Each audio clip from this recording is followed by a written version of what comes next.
Sun travels வடமாகாணத்தில் சட்டபூர்வமான அனுமதியுடன் இயங்குகின்ற visa consultants and ticket agent. உங்கள் பெறுமதியான கடவுச்சீட்டுகள், ஆவணங்கள் போன்றவற்றுக்கு பாதுகாப்பான அனுமதி பெற்ற நிறுவனம் சன் டிராவல்ஸ்.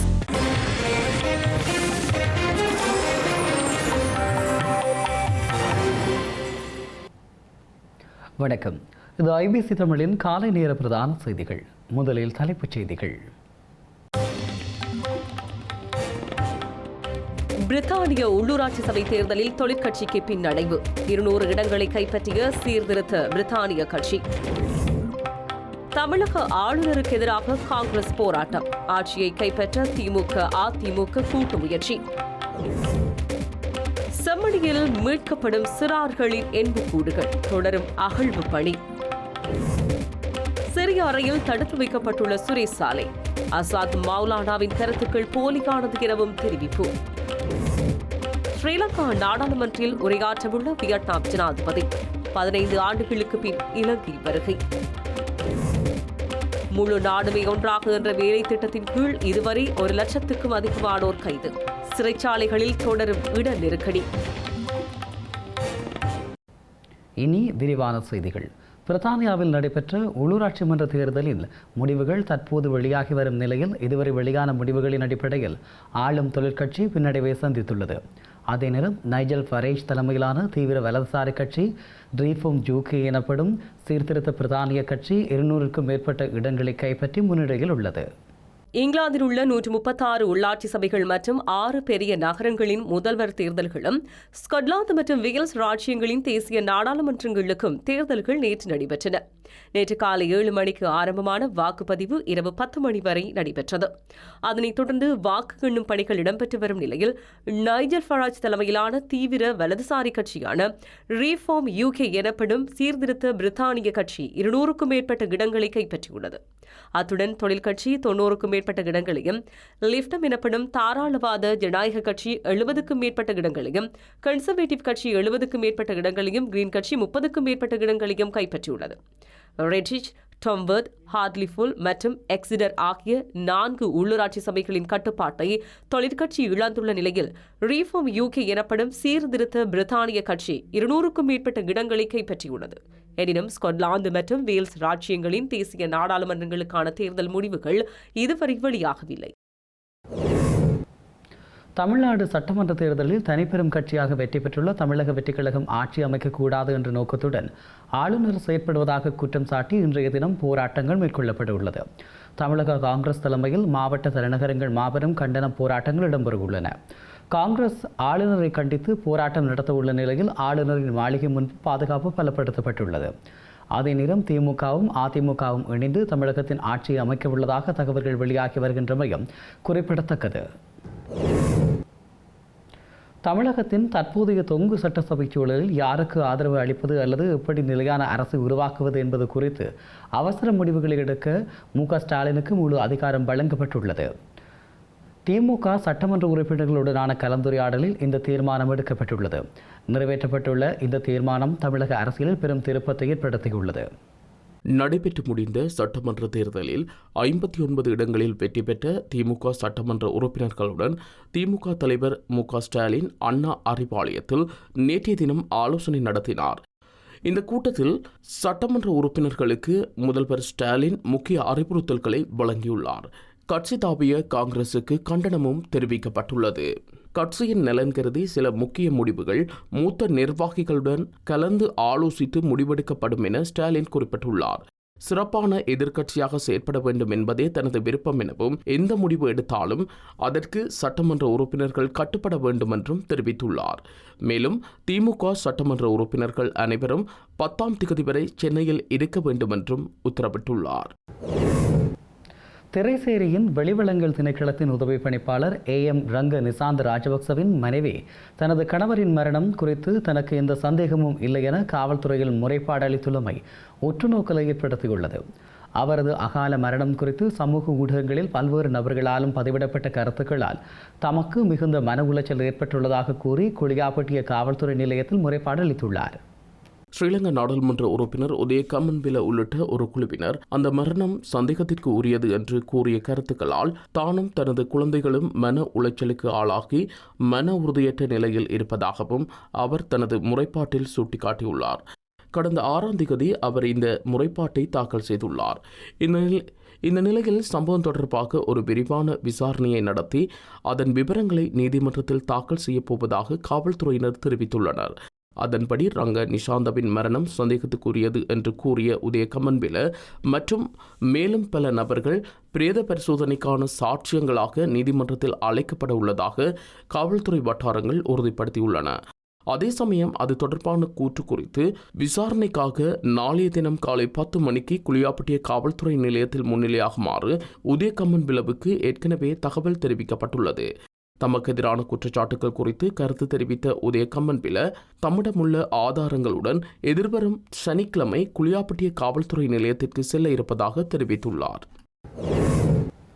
செம்மணி சித்தப்பாத்தி மனித புதைகுழியில் இருந்து மேலும் 2 சிறார்களின் எண்பு தொகுதிகள் மீட்கப்பட்டுள்ளமை பாரிய சந்தேகங்களை ஏற்படுத்தியுள்ளது. குறித்த புதைகுழியிலிருந்து 254 எலும்பு கூடுகள் அகழ்ந்தெடுக்கப்பட்டுள்ள நிலையில் அவை நீதிமன்றத்தின் கட்டுக்காவலில் ஒப்படைக்கப்பட்டுள்ளன. செம்மணி சிந்துபாத்தி மனித புதைகுழியின் அகழ்வு பணிகள் நேற்றைய தினம் யாழ்ப்பாண நீதவான் நீதிமன்ற நீதிபதி எஸ் லெனின்குமார் தலைமையில் நடைபெற்றது. நேற்றைய தினம் 259 மனித எலும்புக்கூட்டு தொகுதிகள் அடையாளம் காணப்பட்டுள்ளன. அவற்றுள் 254 எலும்புக்கூட்டு எச்சங்கள் அகழ்ந்தெடுக்கப்பட்டு நீதிமன்றத்தின் கட்டுக்காவலில் ஒப்படைக்கப்பட்டுள்ளது.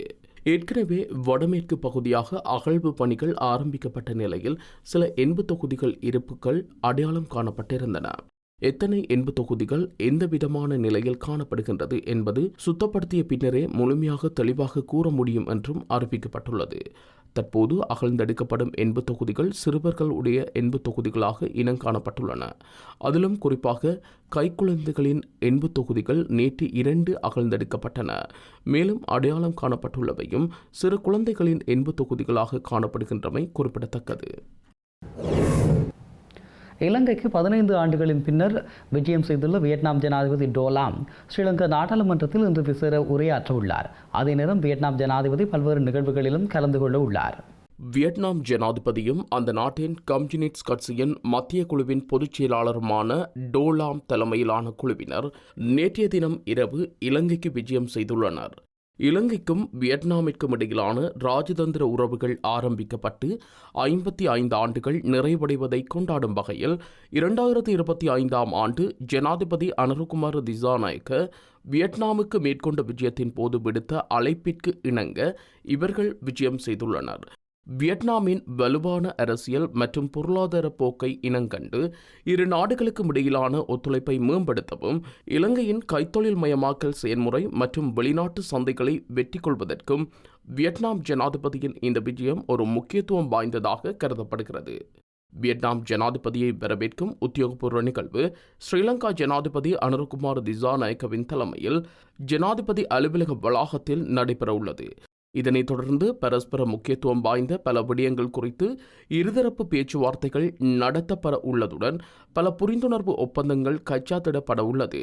அத்துடன் இரு நாட்டு தலைவர்களும் இணைந்து ஊடக அறிக்கையை வெளியிட உள்ளனர். அதனைத் தொடர்ந்து வியட்நாம் ஜனாதிபதி கொழும்பு பொது நூலக வளாகத்தில் நிறுவப்பட்டுள்ள ஹோசி மின் சிலைக்கு மலர் அஞ்சலி செலுத்த உள்ளார். இதேவேளை கொழும்பு பொது நூலகத்தில் அமைந்துள்ள வியட்நாம் ஹோசி மின் வலயத்தில் உள்ள வரலாற்று சிறப்புமிக்க புகைப்பட தொகுதியையும் பார்வையிட உள்ளார். அதன் பின்னர் வியட்நாம் ஜனாதிபதி ஸ்ரீலங்கா நாடாளுமன்றத்தில் விசேட உரையாற்ற உள்ளார். 2015ஆம் ஆண்டுக்கு பின்னர் வெளிநாட்டு அரசு தலைவர் ஒருவர் ஸ்ரீலங்கா நாடாளுமன்றத்தில் உரை நிகழ்த்துவதும் முதலாவது சந்தர்ப்பம் இதுவாகும். மேலும் ஸ்ரீலங்கா பிரதமர் கரணி அமரசூரிய, சபாநாயகர் கலாநிதி ஜகத் விக்ரமரத்ன மற்றும் ஏனைய அரசியல் பிரதிநிதிகளுடனும் ஜனாதிபதி பல சுற்று பேச்சுவார்த்தைகளில் ஈடுபட உள்ளார். அதனைத் தொடர்ந்து வியட்நாம் ஜனாதிபதி டோலாம் இலங்கை வியட்நாம் வர்த்தக முதலீடு மற்றும் சுற்றுலா மாநாட்டின் பிரதான உரை நிகழ்த்த உள்ளார். வர்த்தக சந்திப்புகளை நிறைவு செய்த பின்னர் ஜனாதிபதி டோலாம் தலைமையிலான தூதுக்குழுவினர் இன்று இரவு தமது விஜயத்தை நிறைவு செய்து நாடு திரும்ப உள்ளனர். ஸ்ரீலங்கா குற்றப்புலனாய்வு திணைக்களத்தின் 6வது மாடியில் மனிதர்கள் தங்குவதற்கு பொருத்தமற்ற சிறிய அறையொன்றில் அரசு புலனாய்வு சேவையின் முன்னாள் பிரதானி சுரேஷ் சாலே தடுத்து வைக்கப்பட்டுள்ளதாக அவரது சட்டத்தரணி தெரிவித்துள்ளார். இதனால் சுரேஷ் சாலே கடும் மன உளைச்சலுக்கு ஆளாகியுள்ளதாகவும் அவர் குறிப்பிட்டுள்ளார்.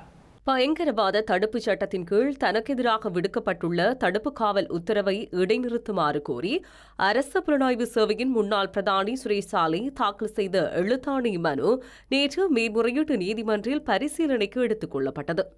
இதன்போது சட்டமா அதிபர் சார்பில் முன்னிலையான பிரதி சட்டமா அதிபர் சுகர்ஷி ஹேரத் இந்த மனுவை முன்னெடுத்துச் செல்வதற்குள்ள சட்டப்பூர்வ தன்மை குறித்து ஆரம்பகட்ட ஆட்சேபனைகளை முன்வைக்க எதிர்பார்ப்பதாக நீதிமன்றுக்கு தெரிவித்தார். மனுதாரரான ஸ்ரீ சாலை சார்பில் முன்னிலையான ஜனாதிபதி சட்டத்தரணி சஞ்சீவ ஜெயவர்தன உயிர்த்த ஞாயிறு பயங்கரவாத தாக்குதலுக்கு பின்னர் அரசாங்கத்தினால் நியமிக்கப்பட்ட ஆணைக்குழுக்கள் அல்லது குழுக்களின் எந்தவொரு விசாரணையிலும் இந்த தாக்குதலுடன் தனது கட்சிக்காரருக்கு தொடர்பிருப்பதாக எவ்வித சாட்சியங்களும் முன்வைக்கப்படவில்லை என சுட்டிக்காட்டினார். 2019 ஆண்டு ஜனவரி முதல் நவம்பர் 30 வரை தனது சுரேஷ் சாலை இந்தியாவின் தேசிய பாதுகாப்பு கல்லூரியில் பாதுகாப்பு பாடநெறி ஒன்றில் கலந்து கொண்டிருந்ததால் தாக்குதல் நடந்த சமயத்தில் அவர் இலங்கையில் இருக்கவில்லை என்றும் தெரிவித்தார். வெளிநாட்டில் வசிக்கும் அசாத் மௌலானா என்பவர் பிரித்தானியாவின் சேனல் 4 ஊடகத்துக்கு வழங்கிய கருத்தின் அடிப்படையிலேயே தனது கட்சிக்காரருக்கு எதிரான விசாரணைகள் ஆரம்பிக்கப்பட்டுள்ளதாக குறிப்பிட்டார். அசாத் மௌலானாவின் கூற்றுக்களுக்கு எவ்வித சாட்சிய பெறுமதியும் இல்லை என தெரிவித்தார். அசாத் மௌலானா இலங்கையின் நீதிமன்ற கட்டமைப்பு சீரழிந்ததாக விமர்சித்ததன் மூலம் நீதிமன்ற அவமதிப்பு செய்துள்ளதாக சுட்டிக்காட்டிய ஜனாதிபதி சட்டத்தரணி அவருக்கு எதிராக நீதிமன்ற அவமதிப்பு வழக்கு ஏன் தாக்கல் செய்யப்படவில்லை என கேள்வி எழுப்பினார். அத்துடன் தனது கட்சிக்காரர் குற்றப்புலனாய்வு திணைக்களத்தின் 6வது மாடியில் மனிதர்கள் தங்குவதற்கு பொருத்தமற்ற சிறிய அறையொன்றில் தடுத்து வைக்கப்பட்டுள்ளதால் கடும் மன உளைச்சலுக்கு ஆளாகியுள்ளதாகவும் அவர் குறிப்பிட்டார். இலங்கையில் போதைப்பொருள் பாவனையை கட்டுப்படுத்தும் வகையில் முன்னெடுக்கப்பட்டுள்ள முழு நாடுமே ஒன்றாக என்ற வேலை திட்டத்தின் கீழ் இதுவரை 1,68,460 பேர் கைது செய்யப்பட்டுள்ளனர். போதைப்பொருள் அச்சுறுத்தலை முற்றாக ஒழிப்பதற்காக முழு நாடுமே ஒன்றாக தேசிய செயற்பாட்டு சபை நேற்று ஜனாதிபதி அலுவலகத்தில் கூடியது. இதன்போது கைப்பற்றப்படும் போதைப் பொருட்கள் மீண்டும் சமூகத்திற்குள் செல்வதை தடுத்து அவற்றை சட்டபூர்வமான நடைமுறைகளின் கீழ் விரைவாக அளிப்பதற்கும் குற்றவாளிகளுக்கு தண்டனை வழங்கும் செயற்பாடுகளை துரிதப்படுத்துவதற்கும் தேவையான அனைத்து நடவடிக்கைகளையும் எடுக்குமாறு ஜனாதிபதி சம்பந்தப்பட்ட பிரிவினருக்கு அறிவுறுத்தினார். முழு நாடுமே ஒன்றாக தேசிய செயற்பாடு ஆரம்பிக்கப்பட்ட திகதி முதல் இதுவரை 54,37,457 கிலோகிராம் கஞ்சா, 19,36,325 கிலோகிராம் ஹெரோயின், 19,91,414 கிலோகிராம் ஐஸ் போதைப்பொருள், 2,71,724 கிலோகிராம் ஹொக்கைன், 15,74,895 போதைப்பொருள் மாத்திரைகள், 6,29,988 சட்டவிரோத சிகரெட்டுகள் கைப்பற்றப்பட்டுள்ளதாக சுட்டிக்காட்டப்பட்டுள்ளது. இதனை அடுத்து நாட்டிலிருந்து போதைப்பொருள் அச்சுறுத்தலை ஒழிப்பதற்கு தேவையான சட்ட திருத்தங்களில் தற்போதைய முன்னேற்றம் குறித்தும் இங்கு ஆராயப்பட்டது. இதன்போது 2007 ஆண்டின் 54ஆம் இலக்க புனர்வாழ்வு திருத்த சட்டமூலத்தை விரைவில் அமைச்சரவையில் சமர்ப்பிக்க நடவடிக்கை எடுக்கப்பட்டுள்ளதாகவும் அறிவிக்கப்பட்டுள்ளது. புனர்வாழ்வு செயல்முறை, அதற்காக பின்பற்ற வேண்டிய உத்திகள் மற்றும் வசதிகளை மேம்படுத்துவதற்காக எடுக்கப்பட்டுள்ள நடவடிக்கைகள் குறித்தும் ஆலோசிக்கப்பட்டுள்ளது. போதைப்பொருள் தொடர்பான வழக்குகளுக்காக தனியாக நீதிமன்றத்தை நிறுவுதல், ரசாயன பகுப்பாய்வு அறிக்கைகளை பெறுவதை விரைவுபடுத்துதல் மற்றும் வழக்கு தொடர்வதை துரிதப்படுத்துவதற்கு எடுக்கப்பட்டுள்ள நடவடிக்கைகள் குறித்தும் ஜனாதிபதி இதன்போது கேட்டறிந்தார். இலங்கையில் வருமானம் ஈட்டும் அரசு நிறுவனங்கள் மறுசீரமைப்பு மற்றும் நவீனமயமாக்கல் பணிகள் தொடர்பில் உலக வங்கி ஆராய்ந்துள்ளது. உலக வங்கியின் இலங்கைக்கான முகாமையாளர் கவர்க் சக்ஷயன் தலைமையிலான பிரதிநிதிகள் குழுவினர் ஜனாதிபதியின் செயலாளர் கலாநிதி நந்தன சனத்குமார் நாயக்கவை சந்தித்து கலந்துரையாடியுள்ளனர். வருமானம் ஈட்டும் அரசு நிறுவனங்களின் மறுசீரமைப்பு மற்றும் நவீனமயமாக்கல் பணிகள் மற்றும் அரச ஊழியர்களின் நேர்மையை பாதுகாப்பதற்கான வேலை திட்டங்கள் குறித்து இதன்போது விரிவாக கலந்துரையாடப்பட்டது. அரசின் வருமானம் ஈட்டும் நிறுவனங்களின் மறுசீரமைப்பு மற்றும் நவீனமயமாக்கல் திட்டங்கள் மற்றும் அவற்றின் முன்னேற்றங்கள் குறித்து இங்கு விசேட கவனம் செலுத்தப்பட்டதுடன் அதற்காக உலக வங்கியின் ஆதரவை வழங்குவது குறித்தும் ஆலோசிக்கப்பட்டது. அரச நிறுவனங்களின் மறுசீரமைப்பு மற்றும் நவீனமயமாக்கலுக்காக ஜனாதிபதி செயலகத்தில் நிறுவப்பட்டுள்ள பொது நிர்வாக மறுசீரமைப்பு மற்றும் நவீனமயமாக்கல் பணியகத்தின் செயற்பாடுகள் குறித்தும் இதன்போது கலந்துரையாடப்பட்டது. எதிர்காலத்தில் இந்த நிறுவனத்துடன் உலக வங்கி இணைந்து பணியாற்றுவது குறித்தும் அவதானம் செலுத்தப்பட்டது. மேலும் அரச நிறுவனங்களின் அதிகாரிகளின் நேர்மையை பேணுவதற்காக நிறுவப்பட்டுள்ள உள்ளக விவகார பிரிவு சார்ந்த வேலைத்திட்டங்களில் உலக வங்கி பிரதிநிதிகள் இணைந்து செயற்படுவதன் முக்கியத்துவம் குறித்தும் இதன்போது மேலதிகமாக கலந்துரையாடப்பட்டுள்ளது. மட்டக்களப்பு வாவியில் உயிரிழந்த நிலையில் நீரில் 2 ஆண்களின் சடலங்கள் மீட்கப்பட்டுள்ளமை பரபரப்பை ஏற்படுத்தியுள்ளது. மட்டக்களப்பு தலைமை காவல்துறை பிரிவில் உள்ள சின்ன உப்போடை பகுதியில் உள்ள வாவியில் 2 சடலங்கள் மிதந்து கரையொதுங்கிய நிலையில் இருப்பதை கண்ட மக்கள் காவல்துறையினருக்கு அறிவித்துள்ளனர். இதனை அடுத்து சம்பவ இடத்திற்கு சென்ற காவல்துறையினர் மற்றும் தடயவியல் பிரிவினர் 2 சடலங்களையும் மீட்டுள்ளனர். சடலங்கள் பிரேத பரிசோதனைக்காக வைத்தியசாலையில் வைக்கப்பட்டுள்ள நிலையில் சம்பவம் தொடர்பான மேலதிக விசாரணைகளை மட்டக்களப்பு தலைமை காவல்துறையினர் மேற்கொண்டு வருகின்றனர். செய்திகளின் நிறைவாக மீண்டும் தலைப்புச் செய்திகள். பிரித்தானிய உள்ளூராட்சி சபை தேர்தலில் தொழிற்கட்சிக்கு பின்னடைவு. 200 இடங்களை கைப்பற்றிய சீர்திருத்த பிரித்தானிய கட்சி. தமிழக ஆளுநருக்கு எதிராக காங்கிரஸ் போராட்டம். ஆட்சியை கைப்பற்ற திமுக அதிமுக கூட்டு முயற்சி. செம்மணியில் மீட்கப்படும் சிறார்களின் எண்புக்கூடுகள் தொடரும் அகழ்வு பணி. சிறிய அறையில் தடுத்து வைக்கப்பட்டுள்ள சுரேஷ் சாலை. ஆசாத் மௌலானாவின் கருத்துக்கள் போலியானது எனவும் தெரிவிப்பு. ஸ்ரீலங்கா நாடாளுமன்றில் உரையாற்றவுள்ள வியட்நாம் ஜனாதிபதி. 15 ஆண்டுகளுக்கு பின் இலங்கை வருகை.